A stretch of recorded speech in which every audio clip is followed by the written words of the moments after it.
ನಮಸ್ಕಾರ, ನಾನು ನಿಮ್ಮ ಚಿಂತೆ ಸುಳ್ಯ ಎಂಚಲ್ಲರಂ ಅಂತ ಯಾನು ಮಸ್ತ್ ಮಸ್ತ್ ಮಸ್ತ್ ಹುಷಾರುಳ್ಳಿ ಅಷ್ಟೇ ಗೊತ್ತಿರೋದು, ಮತ್ತೆ ಗೊತ್ತಿಲ್ಲ. ಇದು ಎಷ್ಟು ದಿವಸ ಆಯ್ತಲ್ಲ ಮಾರೆ ವಿಡಿಯೋ ಮಾಡಿದೆ. ಯಾಕೆಂತ ಹೇಳಿದ್ರೆ ನಾನೀಗ ಕಾಲೇಜ್ ಅಂತ ಹಾಗಾದ ಕಾರಣ ವಿಡಿಯೋ ಮಾಡ್ಲಿಕ್ಕೆ ಟೈಮ್ ಇಲ್ಲ ಎಂತ ಹೇಳಲಿಕ್ಕಿಲ್ಲ ಈಗಮ್ಮ. ಟೈಮ್ ಇದ್ರೂ ಮಾಡುದಿಲ್ಲ. ಮತ್ತೆ ಈಗ ಅಮ್ಮ ಈಗ ವಿಡಿಯೋ ಹಾಕ್ತಾ ಇರ್ತಾರೆ, ನಂಗೆ ಕೂಡ ಆಸೆ ಇದೆ ಸ್ವಲ್ಪ ಸ್ವಲ್ಪ ನಾವು ಕೂಡ ವಿಡಿಯೋ ಮಾಡ್ಬೇಕು ಅಂತ. ಮತ್ತೆ ಈಗ ಕಾಲೇಜ್ ಅಲ್ಲ, ಮತ್ತೆ ಕಾಲೇಜಲ್ಲಿ ಎಂತಾರೆ ಹೇಳಿದ್ರೆ ಮತ್ತೆ ನಂಗೆ ಒಳ್ಳೆ ಮಾರ್ಕ್ ಉಂಟು ಕೂಡ ಹೇಳಿದ್ರೆ ಆಗದ ಕಾರಣ ನಾವು ವಿಡಿಯೋ ಮಾಡುದಿಲ್ಲ. ದೃಷ್ಟಿದಾಗಿದ್ರೆ ಮಾರೆ ಮುಂದಕ್ಕೆ ಹೋಗು. ಕಾಲೇಜ್ ಮುಗಿಲಿ ನಾವು ವಿಡಿಯೋ ಮಾಡ್ತೇನೆ.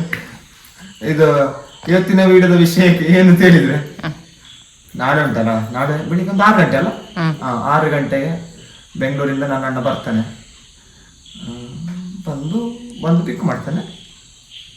ಪಿಕ್ ಮಾಡಿ ಅವನಿಗೊಂದು ಸರ್ಪ್ರೈಸ್ ಗಿಫ್ಟ್ ಉಂಟು. ಅವನಿಗೆ ವಿಷಯನೇ ಗೊತ್ತಿಲ್ಲ ಎಂತ ಅಂತ. ಅದನ್ನು ನೀನು ಗಟ್ಟಿ ಹೇಳು, ಅವನಿಗೆ ಅದು ಕೇಳ್ತಾ ಇಲ್ಲ. ಅದು ಕೇಳ್ತಾ ಇಲ್ಲ, ಗಟ್ಟಿ ಹೇಳ್ಬೋದು. ಅವನು ಬ್ಯಾಂಗ್ಳೂರಲ್ಲಿ ಇದ್ದಾನೆ.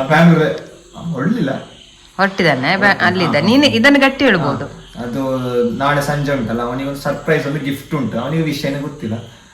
ಮತ್ತೆ ನಂಗೊಂದು ಆಸೆ, ಅವನ ಎಕ್ಸ್ಪ್ರೆಷನ್ ಹೇಗಿರ್ಬೋದು, ಕೂಗ್ತಾನ, ನಗಡ್ತಾನ, ಎಂತ ಆಗ್ತದೆ ಗೊತ್ತಿಲ್ಲ. ಒಂದು ಗಿಫ್ಟ್ ಉಂಟು, ನೀವು ವಿಡಿಯೋ ಎಂಡ್ ತನಕ ನೋಡಿ ಆಯ್ತಾ.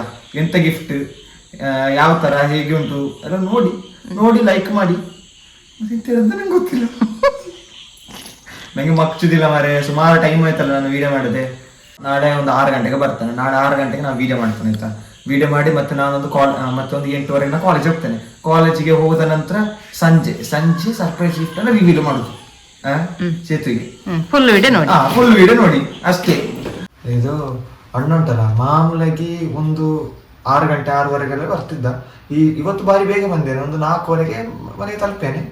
ಮತ್ತೆ ಇದು ಮತ್ತೀಗ ಚಂದ ನಿದ್ದೆ ಮಾಡಿ, ನನಗೀಗ ಸೋಯನೇ ಇಲ್ಲ. ನಾವೀಗ ಪ್ಲಾನ್ ಮಾಡ್ತಾ ಇದ್ದೇವೆ, ಅಂದ್ರೆ ಅವನಿಗೆ ಗಿಫ್ಟ್ ಅನ್ನು ಹೇಗೆ ರಿವೀಲ್ ಮಾಡುದು ಅಂತ ಅಲ್ಲ, ಗಿಫ್ಟ್ ಹೇಗೆ ರಿವೀಲ್ ಮಾಡುದಂತ ನಾವು ಯೋಚನೆ ಮಾಡ್ತಾ ಇದ್ದೇವೆ. ಮಂಡೆಗೆ ಹತ್ತದಿಲ್ಲ ಅಂತ, ಹೇಗಿದು ಮಾಡುದು. ಹಾಗೆ ಈಗ ನಾನು ಮತ್ತು ಅಮ್ಮಗೆ ಯೋಚನೆ ಮಾಡುದು, ಹೇಗಿದು ಮಾಡುದು ಅಥವಾ ಹೇಗೆ ರಿವೀಲ್ ಅಂತ ಮಾಡುದು.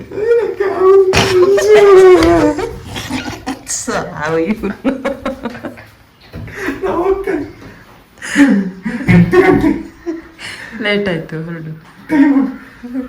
ಚೇತಿಗೆ ಸೋಯನಿಲ್ಲ. ಆದ್ರೂ ಈ ವಿಡಿಯೋ ಕೊನೆ ತನಕ ನೋಡಿ ಆಯ್ತಾ. ಇಷ್ಟೆಲ್ಲ ಕಿತಾಪತಿ ಮಾಡಿ ಕೊನೆಗೆ ಸಂಜೆ ತಿನ್ಲಿಕ್ಕೆ ಹೋಗುವ. ಚಿಂತು ಆ ಕಡೆಯಿಂದ ಬರ್ತಾನಲ್ಲ, ನಾವು ಈ ಕಡೆಯಿಂದ ಹೋಗುವ ಅಂತ ತಿಳ್ಕೊಂಡು ಹಾಗೆ ತಿನ್ಲಿಕ್ಕೆ ಹೋಗುವ ಅಂತ ತಿಳ್ಕೊಂಡು ಹಾಗೆ ಪೇಟೆಗೆ ಕರ್ಕೊಂಡು ಹೋದೆ. ಹೋಗುವಾಗ ಚಿಂತು ಶೋರೂಮ್ ಎದುರು ನಿಂತುಕೊಂಡಿದ್ದ. ನಾನೇ ಸುಮ್ಮನೆ ಡೈಲಾಗ್ ಹೊಡೆದೆ, ಇದೇನಪ್ಪ ಚಿಂತು ಬಂದು ಶೋರೂಮ್ ಹತ್ರ ನಿಂತಿದ್ದಾನೆ ಅಂತ ಹೇಳಿಕೊಂಡು. ಹೇಗೂ ಶೋರೂಮ್ಗೆ ಹೊರಗೆ ಬಂದಿದ್ದೇವಲ್ಲ, ಹೋಗಿ ನಿನಗೊಂದು ಬೈಕ್ ಎಲ್ಲ ನೋಡಿ ಮಾತಾಡಿ ಬರುವನ ಅಂತ ಹೇಳಿದೆ. ಅವನು ಆಯ್ತು ಹೋಗುವ ಅಂತ ಹೇಳಿದ. ನಾನು 1 ತಿಂಗಳಿಗೆ ಮೊದಲೇ ಬೈಕ್ಗೆ ಅಡ್ವಾನ್ಸ್ ಎಲ್ಲ ಕೊಟ್ಟು ಬೈಕ್ ಎಲ್ಲ ಬುಕ್ ಮಾಡಿ ಎಲ್ಲ ರೆಡಿ ಮಾಡಿ ಇಟ್ಟಿದ್ದೆ. ಅವನಿಗೆ ಎಕ್ಸ್ಪಲ್ಸೇ ಬೇಕು ಅಂತ ಹೇಳುವಂತ ಒಂದು ಆಸೆ ಇತ್ತು. ಅದಕ್ಕೋಸ್ಕರ ಅವನ ಇಷ್ಟದ ಬೈಕನ್ನು ಕೊಡಿಸ್ಬೇಕು ಅಂತ ಹೇಳ್ಕೊಂಡು ನಾನು ಬುಕ್ ಮಾಡಿ ಇಟ್ಟಿದ್ದೆ. ಅದೇ ಶೋರೂಮ್ಗೆ ಕರ್ಕೊಂಡು ಬಂದ ಕೂಡ ನಾನು ಹೇಳಿದೆ, ನೋಡಲ್ಲ ಎಕ್ಸ್ಪಲ್ಸ್ ಇಟ್ಕೊಂಡು ಉಂಟಲ್ಲ, ಹೋಗಿ ನೀನು ಒಂದು ಸಲ ನೋಡು ಅಂತ ಹೇಳಿದೆ. ಇವನು ಬಂದು ನಿಂತು ನೋಡಿಕೊಂಡು ಹೇಳ್ತಾನೆ, ನೋಡುದೆಂತದ್ದು ನನ್ನ ಫ್ರೆಂಡ್ ಹತ್ರ ಇದೇ ಇರುದಲ್ಲ, ನಾನು ಓಡಿಸ್ತಿದ್ದೇನಲ್ಲ, ನೋಡುದೆಂತದ್ದು ಸೇಮ್ ಅದೇ ಅಂತ ಹೇಳಿದ. ಆದ್ರೊಮ್ಮೆ ಕೂತು ನೋಡು ಮಾರಾಯ, ಕೂತು ನೋಡು ಅಂತ ಹೇಳುದು. ಎಂತಕ್ಕೆ ಹಾಗೆಲ್ಲ ಕೂತು ನೋಡಬಾರ್ದು ಅಂತ ಹೇಳ್ತಾನೆ. ಆದ್ರೊಮ್ಮೆ ಕೂತುಕೋ ಅಂತ ನಾನು ಹೇಳ್ತಿದ್ದೇನೆ. ಅವನು ಕೂರ್ಲಿಕ್ಕೆ ಕೂಡ ರೆಡಿ ಇಲ್ಲ. ಕೊನೆಗೆ ನಮ್ಮ ಒತ್ತಾಯದಲ್ಲಿ ಕೂತ. ಅವನಿಗೆ ಸುಮಾರು ತಿಂಗಳಿಂದ ಒಂದು ಆಸೆ ಇತ್ತು, ನನಗೆ ಬೈಕ್ ತೆಗಿಬೇಕು ಅಂತ ಹೇಳಿಕೊಂಡು. ನನ್ನ ಹತ್ರ ಹೇಳಿದ್ದ ಕೂಡ, ನೀನು ಡೌನ್ ಪೇಮೆಂಟ್ ನೀನು ಹಾಕು, EMI ನಾನು ಕಟ್ತೇನೆ ಅಂತ ಹೇಳಿ ಎಲ್ಲ ಹೇಳಿದ್ದ. ಪಾಪ ಮಾತಾಡಿದ್ದ. ಈ ಏಜ್ ಅಲ್ಲಿ ಒಂದು ಎಲ್ಲರಿಗೂ ಕೂಡ ಒಂದು ಬೈಕ್ ಬೇಕು ಅಂತ ಹೇಳುವಂತ ಒಂದು ಆಸೆ ಇದ್ದೇ ಇರ್ತದಲ್ಲ, ಹಾಗಾಗಿ ನನಗೊಂದು ಬೈಕ್ ಕೊಡಿಸ್ಬೇಕು ಅವನಿಗೆ ಅಂತ ಹೇಳುವಂತ ಆಸೆ ಇತ್ತು. ನಾನು ಸುಮಾರು ವರ್ಷದಿಂದ ನಾನು ಅವನಿಗೆ ಹೇಳ್ತಾ ಇದ್ದೇನೆ, ನಿನಗೆ ನಾನು ಒಂದು ದಿವಸ ಸರ್ಪ್ರೈಸ್ ಆಗಿ ಒಂದು ಬೈಕ್ ಕೊಡಿಸ್ತೇನೆ ನೋಡು, ಹಾಗೆ ಹೀಗೆ ಅಂತೆಲ್ಲ ಹೇಳಿಕೊಂಡು ಇದ್ದೆ. ಆದ್ರೆ ಇಷ್ಟು ಬೇಗ ಕೊಡಿಸ್ತೇನೆ ಅಂತ ಹೇಳುವಂತ ನನಗೆ ಗೊತ್ತಿರಲಿಲ್ಲ. ಮೊನ್ನೆ ಒಂದು ಏನೋ ಒಂದು ಅವನು ಒಂಥರ ಫೀಲಿಂಗ್ ಅಲ್ಲಿ ಒಂಥರ ಮಾತು ಹೇಳಿದ್ದ. ಅದೊಂಥರ ನನಗೆ ಸ್ವಲ್ಪ ಬೇಜಾರಾದಾಗೆ ಆಗಿತ್ತು. ನಮ್ಮ ಕಷ್ಟ ಯಾವಾಗಲೂ ಕೂಡ ಇದ್ದದ್ದೇ, ಆದರೆ ಅವರಿಗೂ ಕೂಡ ಒಂದು ಆಸೆ ಇರ್ತದಲ್ಲ ಅಂತ ಹೇಳ್ಕೊಂಡು ನನಗೊಂಥರ ಮನಸ್ಸಿಗೆ ಬೇಜಾರಾಗಿತ್ತು. ಹಾಗಾಗಿ ನಾನು ಅವನಿಗೆ ಬೈಕ್ ಕೊಡಿಸ್ಬೇಕು ಅಂತ ಹೇಳ್ಕೊಂಡು ಸಡನ್ ಆಗಿ ಅವನು ಹೇಳಿದ ಮಾರನೇ ದಿವಸನೇ ಹೋಗಿ ಹಾಗೆ ಬೈಕ್ ಎಲ್ಲ ಬುಕ್ ಮಾಡಿ ಮಾತಾಡಿ ಹಾಗೆಲ್ಲ ಸರ್ಪ್ರೈಸ್ ಆಗಿ ಕೊಡಬೇಕು ಅಂತ ಹೇಳ್ಕೊಂಡು ಹಾಗೆ ಶೋರೂಮಿಗೆ ಅಂತೇಳಿ ಕರ್ಕೊಂಡು ಬಂದೇವೆ.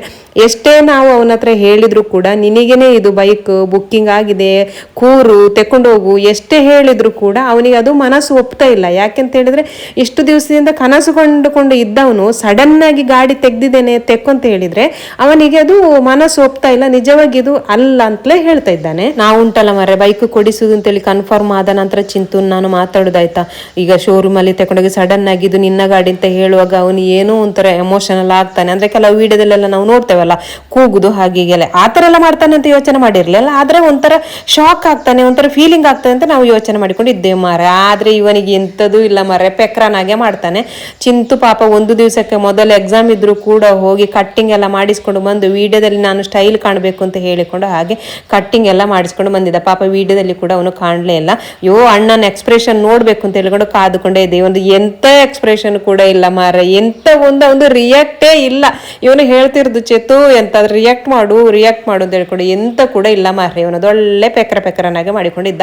ಕೊನೆಗೆ ಡಾಕ್ಯುಮೆಂಟ್ಸ್ ಎಲ್ಲ ನೋಡಿ ಆದ ನಂತರ ಸ್ವಲ್ಪ ಧೈರ್ಯ ಬಂತ ಏನೋ ಗೊತ್ತಿಲ್ಲ, ಅಂತೂ ಧೈರ್ಯ ಬರ್ಲಿಲ್ಲ.